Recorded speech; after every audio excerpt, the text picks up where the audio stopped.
Première vidéo du chapitre 3 sur les propriétés des ondes. Dans ce chapitre, nous allons parler de trois phénomènes manifestant les propriétés des ondes. La diffraction, les interférences et l'effet Doppler. Dans la vidéo d'aujourd'hui, nous allons étudier la diffraction. Contrairement à ce que vous pouviez imaginer, la diffraction c'est un phénomène très courant autour de nous.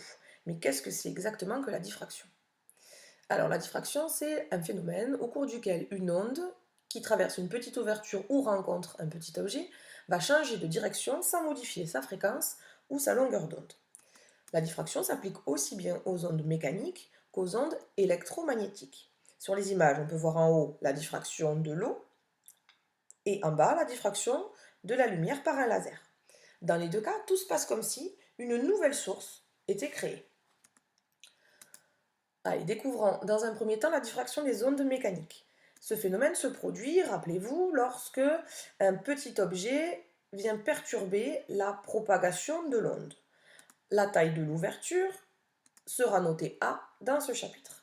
Pour qu'il y ait diffraction, il faut que A et lambda, la longueur d'onde, soient du même ordre de grandeur. C'est-à-dire, il faut que le rapport lambda sur A soit suffisamment grand.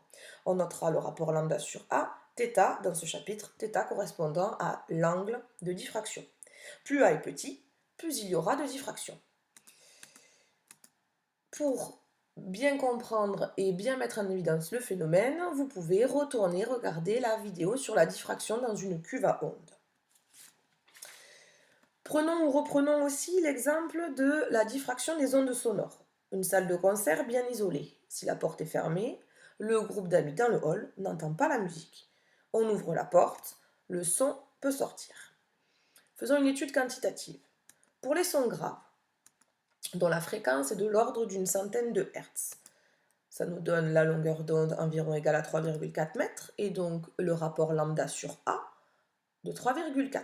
A étant l'ouverture de la porte, on prendra un ordre de grandeur d'1 mètre dans tout l'exercice. Pour les sons aigus maintenant, la fréquence est beaucoup plus grande. Elle est de l'ordre de 10 000 Hz.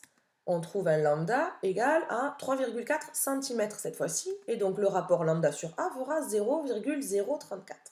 Nous avons dit précédemment que pour qu'il y ait diffraction, il fallait que le rapport lambda sur A soit le plus grand possible. Dans le cas des sons graves, la diffraction aura lieu. Dans le cas des sons aigus, elle sera presque impossible parce que le rapport lambda sur A est trop négligeable.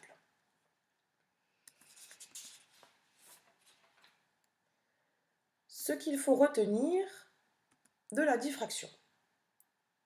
Le rapport lambda sur A égale θ, θ étant l'angle d'ouverture, lambda étant la longueur d'onde en mètres, et A, l'ouverture, ou la taille du petit objet, qui sera elle aussi exprimée en mètres. Lorsque l'ouverture est large, la diffraction est faible.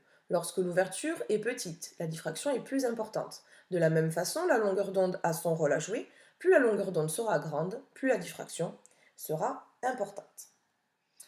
Nous venons de voir des exemples de diffraction pour les ondes mécaniques. Passons maintenant à la diffraction des ondes électromagnétiques, et plus particulièrement celle de la lumière. Ici, une figure de diffraction par une fente.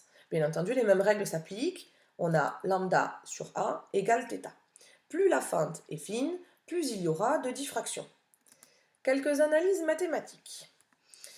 On a D, la longueur entre la fente et l'écran, qui est beaucoup plus grande que L, la largeur de la tâche centrale. Alors, dans le TP que nous avons fait, la largeur de la tâche centrale mesurait à peine quelques millimètres jusqu'à quelques centimètres, alors que D était de l'ordre d'1 mètre, 1,50 mètre. Dans ce cadre-là, on peut faire l'approximation que θ correspond à la valeur de tangente θ. Tangente θ, mathématiquement, on a L sur 2D. Ce qui veut donc dire que tangente θ étant égale à θ, on a θ égale L sur le D. Mais θ était déjà égal à lambda sur A. On peut donc combiner les deux écritures et obtenir une formule pour trouver la largeur de la tâche centrale, qui nous donne L égale 2 lambda D sur A. Grâce à ça, on peut trouver la largeur de la tâche centrale. Quelques remarques sur les diffractions. si L correspond à la largeur de la tâche centrale. Les deux tâches périphériques vont faire L sur 2. Ce qui veut dire que les trois tâches réunies, ça va correspondre à 2L. On garde ça en tête, c'est plus pratique dans les mesures de TP. Et ce sera plus précis.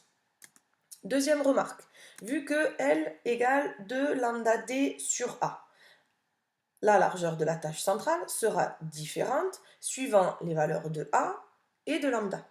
Donc plus la fente est petite, plus la tâche centrale sera grande. Et pareil pour la longueur d'onde, plus la longueur d'onde est petite, plus la tâche centrale sera petite. Je vous ai présenté les diffractions d'un laser par une fente, mais le principe reste le même avec un trou. Le principe est aussi identique avec une lumière polychromatique, c'est-à-dire constituée de plusieurs couleurs. Voilà pour la première vidéo sur la diffraction. Rendez-vous dans la prochaine sur les interférences.